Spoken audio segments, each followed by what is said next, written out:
Gertrude McFuzz by Dr. Seuss.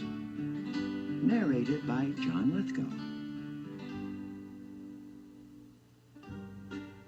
There once was a girl bird named Gertrude McFuzz, and she had the smallest plain tail ever was. One droopy droop feather, that's all that she had.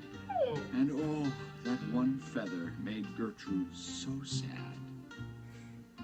For there was another young bird that she knew, a fancy young birdie named Lollaliloo, and instead of one feather behind, she had two. Poor Gertrude, whenever she happened to spy Miss Lollaliloo flying by in the sky, she got very jealous. She frowned and she pouted. Then one day she got awfully mad and she shouted, "This just isn't fair. I have one, she has two. I must have a tail just like Lollaliloo."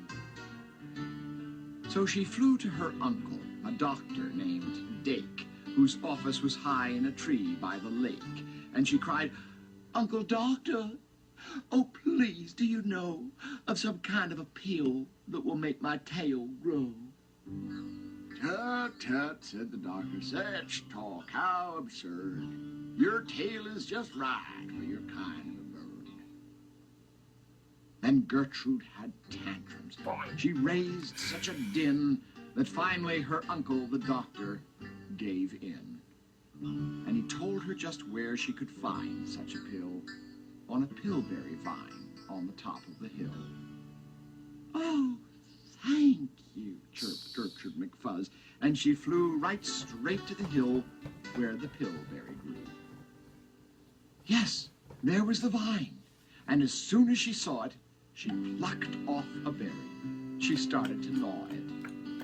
It tasted just awful, almost made her sick, but she wanted that tail, so she swallowed quick.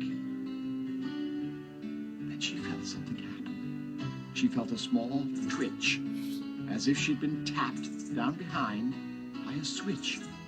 And Gertrude looked round, and she cheered. It was true.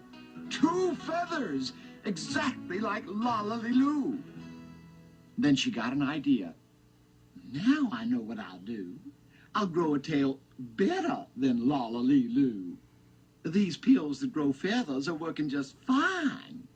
So she nibbled another one off of the vine. She felt a new twitch, and then Gertrude yelled, "Whee!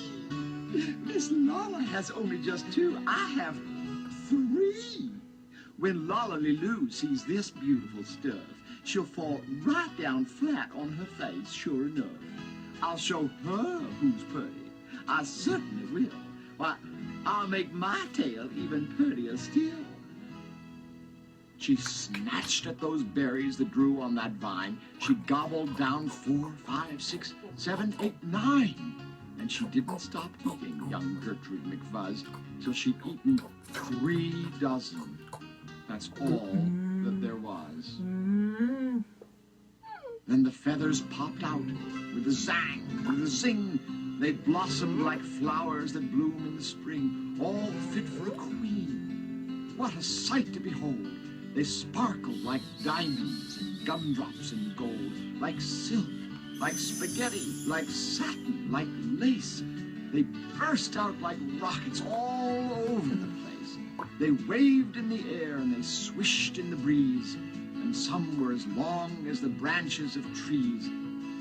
And still they kept growing. They popped and they popped until long about sundown, when finally they stopped. "And now," giggled Gertrude, "the next thing to do is to fly right straight home and show Lollaliloo. And when Lolla sees these, why, her face will get red, and she'll let out a scream, and she'll fall right down dead." Then she spread out her wings to take off from the ground. But with all of those feathers, she weighed 90 pounds. She yanked and she pulled and she let out a squawk, but that bird couldn't fly, couldn't run, couldn't walk. And all through that night, she was stuck on that hill. And Gertrude McFuzz might be stuck up there still if her good Uncle Dake hadn't heard the girl yelp. He rushed to her rescue and brought along help.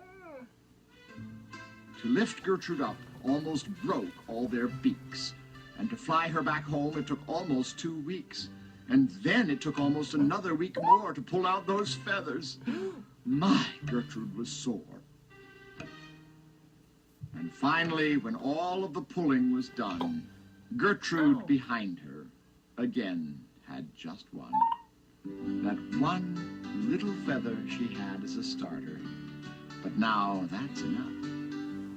Because now she is smarter.